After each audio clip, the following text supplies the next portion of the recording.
जय हिंद दोस्तों, फिर से स्वागत है आपका अपना चैनल निडी जीएस में। दोस्तों, ये वीडियो किसी भी एग्जाम्स के लिए काफ़ी हेल्पफुल साबित होने वाला है आप लोगों के लिए, तो वीडियो को शुरू से अंत तक जरूर देखिएगा। चलिए चलते हैं वीडियो की ओर। पहला प्रश्न है कि स्वदेशी आंदोलन कब प्रारंभ हुआ था। स्वदेशी आंदोलन का शुरुआत कब हुआ था दोस्तों? तो ये 1905 ईस्वी में हुआ था स्वदेशी आंदोलन का प्रारंभ। अगला प्रश्न देखते हैं। अगला प्रश्न है कि नाप तोल की दशमलव प्रणाली किस देश की देन है। नाप तोल की दशमलव प्रणाली किस देश की देन है दोस्तों? तो ये फ्रांस की देन है। किस देश की? नाप तोल की जो दशमलव प्रणाली है ये फ्रांस की देन है। अगला प्रश्न देखते हैं। अगला प्रश्न है कि भारत में हिमालय की सबसे ऊंची चोटी कौन सा है। दोस्तों, ये प्रश्न काफ़ी बार एग्जाम में पूछा जा चुका है, तो आप लोग इसे जरूर याद रखेंगे। भारत में हिमालय की सबसे ऊंची चोटी कंचनजंगा है। कौन सा दोस्तों? कंचनजंगा है हिमालय की सबसे बड़ी ऊंची चोटी भारत में। वैसे तो हिमालय की सबसे ऊंची चोटी माउंट एवरेस्ट है, जिसकी ऊंचाई कितनी है आप लोग हमें कमेंट बॉक्स में बताएंगे। अगर हमारे चैनल को सब्सक्राइब नहीं किए हैं तो चैनल को ज़रूर सब्सक्राइब कर लीजिएगा, अगर वीडियो से आपको थोड़ा सा भी लाभ पहुँचा हो तो। चलिए अगला प्रश्न देखते हैं। मेटरनिख कहाँ का चांसलर था। दोस्तों, मेटरनिख कहाँ का चांसलर था? तो ये ऑस्ट्रिया का चांसलर था। कहाँ का? ऑस्ट्रिया का। ऑस्ट्रिया की राजधानी कहाँ है आप लोग हमें कमेंट बॉक्स में बताएंगे। इससे आपको और भी काफ़ी हेल्प मिलेगा आपके प्रैक्टिस में।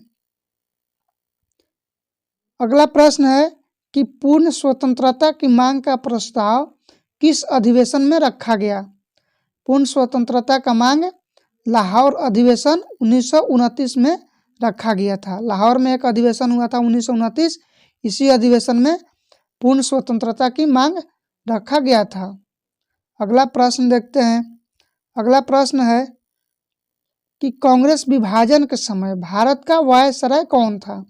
दोस्तों, ऐसे काफ़ी घुमा घुमा के क्वेश्चन देता है एक दूसरे से रिलेट करके, तो आप लोग जरूर इसे याद रखेंगे।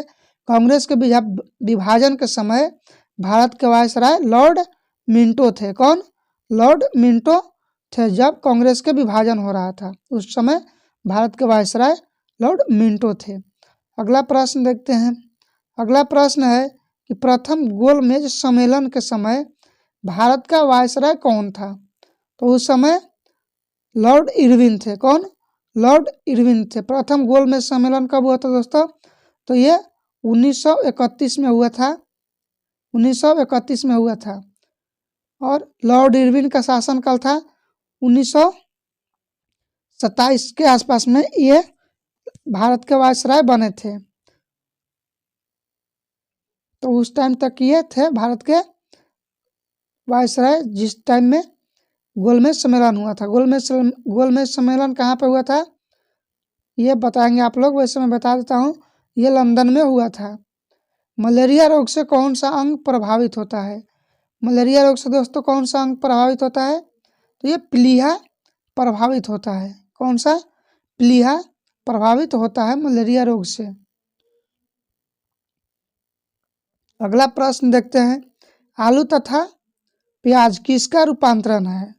तो आलू तथा प्याज किसका रूपांतरण है दोस्तों? तो ये तना का रूपांतरण है। किसका? तना या स्टेम।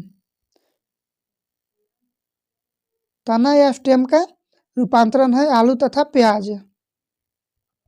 अगला प्रश्न देखते हैं। अगला प्रश्न है कि महावीर तथा बुद्ध ने किनके शासन काल में उपदेश दिया था। किनके शासन में उपदेश दिए थे ये दोनों लोग? तो बिंबिसार के शासन काल में। बिंबिसार किस वंश का शासक था? तो ये हर्यंक वंश का शासक था। किस वंश का? हर्यंक। एक थे बिंदुसार। बिंबिसार और बिंदुसार में काफ़ी कन्फ्यूजन होता है दोस्तों। तो बिंदुसार मौर्य वंश के शासक थे और बिंबिसार हर्यंक वंश का शासक था। अगला देखते हैं प्रश्न। अगला प्रश्न है जहांगीर महल कहाँ पर स्थित है। तो ये आगरा किला में स्थित है। कहाँ पे? आगरा के किला में स्थित है जहांगीर महल। अगला प्रश्न देखते हैं। अगला प्रश्न है कि वर्षा की बूंदें गोलाकार क्यों होती है। दोस्तों वर्षा की बूंदें गोलाकार क्यों होती है? ये पृष्ठीय तनाव के कारण गोलाकार होती है, यानी सरफेस टेंशन जो होता है जिसके कारण गोलाकार होती है। इसके अंदर खिंचाव आता है, इधर खिंचाव हो रहा है और ऊपर की ओर खिंचाव होने के कारण ये जो है सरफेस टेंशन इसका बढ़ जाता है, जिसके कारण ये गोल हो जाता है। अगला देखते हैं प्रश्न। अगला प्रश्न है कि अशुद्धियाँ मिलने पर द्रव के क्वथनांक पर क्या प्रभाव पड़ेगा? दोस्तों जैसे द्रव में कोई अशुद्धि मिलेगा तो उसका क्वथनांक बढ़ जाएगा, यानी अशुद्धि मिलने के कारण द्रव के क्वथनांक में बढ़ोतरी होता है, इंक्रीजमेंट आएगा अगर अशुद्धि मिलेगा द्रव में तो। अगला प्रश्न देखते हैं। अगला प्रश्न है कि मृदा के अध्ययन को क्या कहते हैं? मृदा यानी मिट्टी, मिट्टी के अध्ययन को क्या कहते हैं दोस्तों? तो इसको बोलते हैं पेडोलॉजी।